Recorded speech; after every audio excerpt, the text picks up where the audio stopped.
اسلام ایک عالمگیر اور آفاقی دین ہے اور امت مسلمہ نسلی یا وطنی قوم کا نام نہیں ہے۔ ہمیں چاہیے کہ اسلام کے آفاقی پیغام کو دنیا کے سامنے پیش کرے اور یہ کام جماعت اسلامی ہند گزشتہ 75 سالوں سے اس ملک میں انجام دیتی آ رہی۔ جماعت کا مقصد اللہ کی حاکمیت کا قیام ہے۔ آج مغربی تہذیب دم توڑ رہی اور مستقبل میں اسلام کے بڑے پیمانے پر پھیلنے کے امکانات پائے جاتے ہیں۔ ضرورت اس بات کی ہے کہ امت مسلمہ اقامت دین کی جدوجہد میں پھر بھرپور حصہ لے۔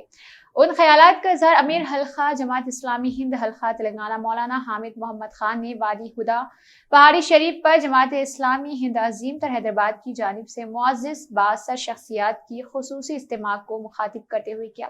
سلسلہ خطاب جاری رکھتے ہوئے امیر حلقہ مولانا حامد محمد خان نے کہا، جماعت اسلامی ہند کا قیام 16 اپریل 1948 کو عمل میں آیا اور آج یہ ملک کی ایک موقع جماعت ہے جس کا نصب العین اقامت دین ہے اور جس کا حقیقی محرک رضا الہی اور فلاح آخرت کا حصول ہے۔ مولانا نے کہا کہ جماعت نے امت مسلمہ کے افراد کے اندر عزم و حوصلہ پیدا کیا ہے اور انسانیت کی تعمیر میں مثبت رول انجام دی ہے۔ جماعت نے اسلام کو ایک مکمل نظام حیات کے طور پر پیش کیا ہے۔ دین کے صحیح تصور کی وضاحت کے لیے اس نے علاقائی زبانوں میں دینی لٹریچر کا ترجمہ کروایا۔ ملک کے 17 زبانوں میں قرآن مجید کے تراجم کیے، جو کہ جماعت کی ایک اہم خدمت ہے۔ اس طرح خدمت خلق کی کام بالخصوص ریلیف ورک کے ذریعے اس نے اپنی پہچان بنائی ہے۔ کووڈ کے موقع پر اس کے فلاحی امدادی کاموں کے سبب متعارف ہوئے ہیں۔ امیر حلقہ نے کہا کہ یہاں کسی قسم کے موریثیت کا نہ امکان ہے نہ گنجائش ہے۔ جماعت کا ہر رکن الہی صرف رضا الہی فلاح آخرت کے جذبے کے ساتھ کام کرتا ہے۔ مہمان خصوصی مولانا ولی اللہ سعیدی فلاحی مرکزی سیکریٹری شعبہ تربیت جماعت اسلامی ہند نے اپنے خصوصی خطاب میں کہا کہ اس وقت ملک سے نفرتوں کے خاتمے کی ضرورت ہے اور ہم سب کو مل کر ظلم ناانصافی کے خلاف جدوجہد کرنی ہے۔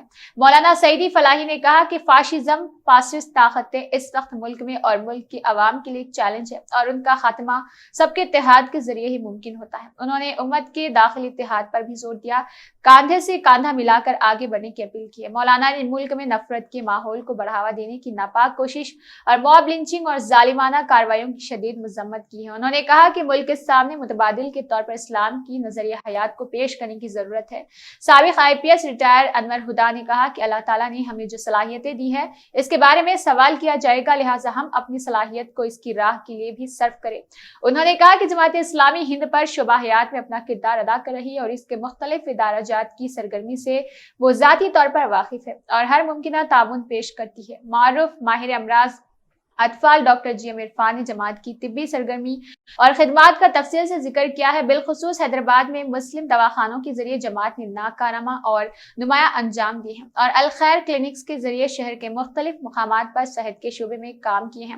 ساتھ ہی میڈیکیورز کو ان کی خدمات پر میڈلسٹ اور اہمیت پیش کی جاتی ہے۔ مولانا ڈاکٹر فہیم اختر ندوی اور پروفیسر مولانا آزاد یونیورسٹی نے کہا کہ 75 سال قبل جماعت کی شکل میں جو پودا لگایا گیا تھا آج اتنا درخت کی شکل اختیار کر چکا ہے۔ انہوں نے کہا ہے کہ نئی نسل کو بھی ان کاموں سے واقف ہونے کی سخت ضرورت ہے۔ انہوں نے قلم اور کتاب کے ذریعے انقلاب پیدا کرنے کی نوجوانوں سے خواہش کی ہے۔ جناب ضیاء الدین میر صدر کل ہند مجلس تعمیر ملت نے اس موقع پر خطاب کرتے ہوئے کہا کہ حالات سے کبھی مایوس نہ ہو بلکہ جہد مسلسل ساتھ آگے بڑھے۔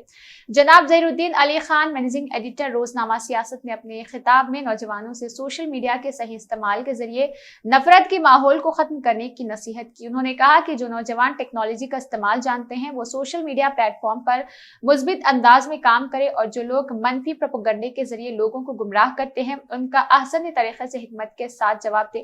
جناب محمد اظہر الدین سیکریٹری رابطہ عامہ حلقہ تلنگانہ نے کہا کہ ہم نئی ایجادات کے صرف استفادہ کنندگان بن کر نہ بیٹھے بلکہ اپنی اختراعی صلاحیتوں کے ذریعے قوم اور ملک کا نام روشن کریں۔ انہوں نے کہا کہ جماعت اسلامی ہند اپنے قیام کے روز اول سے ہی مختلف محاذوں پر نہ صرف کام کرتی ہے بلکہ اس نے اس کے اچھے اثرات بھی سماج پر مرتب کیے ہیں۔ انہوں نے کہا کہ شہر حیدرآباد کے مسلمانوں نے ہر وقت ملی ملکی بین الاقوامی محاذ پر آگے بڑھ کر اپنا تعاون پیش کیا ہے اور یہاں دیگر ملی مذہبی سیاسی جماعتوں کے علاوہ کئی ایسے ادارے موجود ہیں جنہوں نے ہر سطح پر ملک اور قوم کو آگے بڑھانے کا کام کیا ہے۔ انہوں نے تعمیر ملت مجلس اور ادارے سیاست کی خدمت کو بھی یاد کیا ہے۔